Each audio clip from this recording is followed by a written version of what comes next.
पिता ही निकला पुत्री का हत्यारा और पुत्री के अवैध संबंध से नाराज पिता ने पुत्री की कर दी हत्या और शव को लगाया ठिकाने।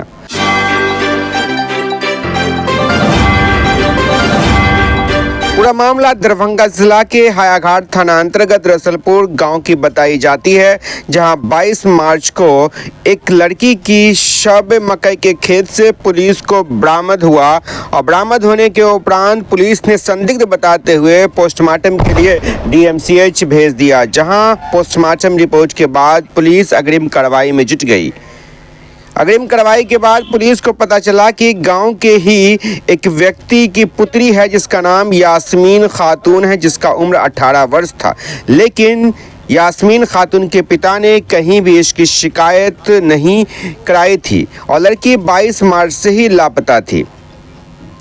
जब इसकी छानबीन पुलिस ने की तो पुलिस को पता चला कि यास्मीन खातून के पिता ने ही अपनी पुत्री की हत्या कर दी, क्योंकि यास्मीन खातून का अवैध संबंध था जिससे गांव ग्राम के लोग भी परिचित थे। गांव ग्राम के लोगों को भी यह पता था। बार बार लड़की को समझाने पर भी लड़की नहीं समझी तो पिता ने 22 मार्च की रात्रि लगभग 9 बजे के बाद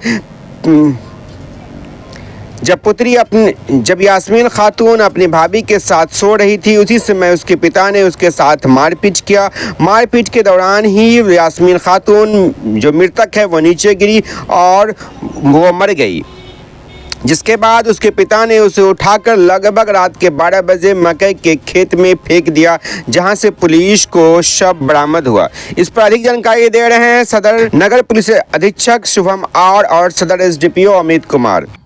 हायाघाट थाना में दिनांक 25 मार्च में सोमवार के अंतर्गत में रसलपुर एक गाँव पड़ता है, उसके मकई के खेत में एक युवा लड़की की लाश बरामद हुई थी। इसके तुरंत उपरांत में थाने की टीम ने और सीआई टीम ने, उसके बाद में एसडीपीओ जो साहब हैं उनके नेतृत्व में हमने एक टीम का गठन किया।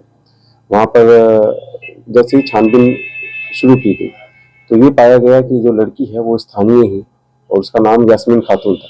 वो लगभग 18 वर्ष की थी। और इसके बाद में हमने और जब तहकीकात शुरू की तो ये चीज़ स्पष्ट हुई कि दिनांक 22 मार्च को यानी कि शुक्रवार से ही लड़की अपने घर से लापता थी। इसके बारे में जब हमने छानबीन की तो ये पता लगा कि इसके बारे में कोई भी सूचना घर वालों की तरफ से ना स्थानीय थाना को दी गई थी, ना ही किसी अन्य जगह पर बताया गया था किसी को। इस सूचना को हमने संदिग्ध मानते हुए उसमें आगे की हमने कार्रवाई शुरू की। पूछताछ के क्रम में ये चीज स्पष्ट हुई कि जो लड़की के जो पिता थे मोहम्मद नासिर, ये लड़की के किसी अवैध संबंध के बारे में इन्हें लगता था।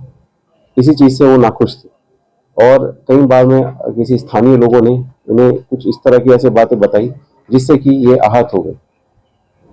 जिस दिन घटना हुई, घटना में लड़की जो है अपने घर पे सोई हुई थी, अपनी भाभी के साथ में सोई हुई थी। ये उसे उठाए और उसके साथ में मारपीट की। मारपीट के ही क्रम में वो लड़की गिर गई। इसके बाद में इन्होंने इसका गला घोट के अपनी घुटने से उसका गला दबाया। वहीं पे ही उसकी मृत्यु हो गई।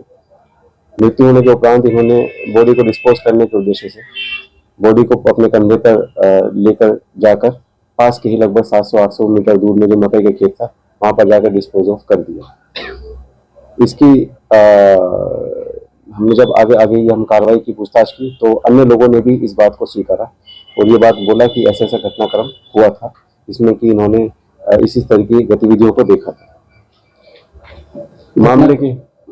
मामले के त्वरित उद्भेदन के संबंध में हमारी जो छापामारी टीम है, हमारे जो वरीय पदाधिकारी हैं, सभी के लिए एक रिपोर्ट प्रस्ताव भेजा जाएगा।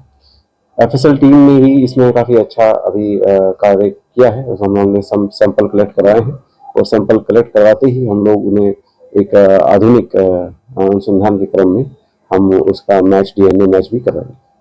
घटना का समय क्या होगा सर, और जो मुख्य कारण है वो आपने बताया है तो 22 तारीख की लगभग रात्रि में ऐसा था कि 9 बजे के बाद में लड़की जब घर में आके अपने सो गई थी, उसके लगभग 1-2 घंटा बाद में ही लगभग हमने 12 बजे के आसपास की घटना का उल्लेख किया गया है और 12 बजे से 2 बजे के समय जो डेडलाइन है, इसके बीच में ही जो घटना का पूरा कृत्य हुआ है। और 2 बजे के आसपास में जो ये अभियुक्त है वो लड़की को अपने शोल्डर पर लेकर जाकर उसके डिस्पोज ऑफ करता है और 3 बजे लगभग वो वापस आ जाता है। किसी हथियार का भी सहारा लिया गया है? हथियार का सहारा नहीं लिया गया, जैसे हमने बताया है उसमें तकिए का इस्तेमाल किया गया है, रस्से का इस्तेमाल किया गया है, उसी से ही जो उसका गला को दबाया गया था। कितने लोगों की गिरफ्तारी हुई है? एक ही व्यक्ति गिरफ्तारी हुई है, मोहम्मद नसीर।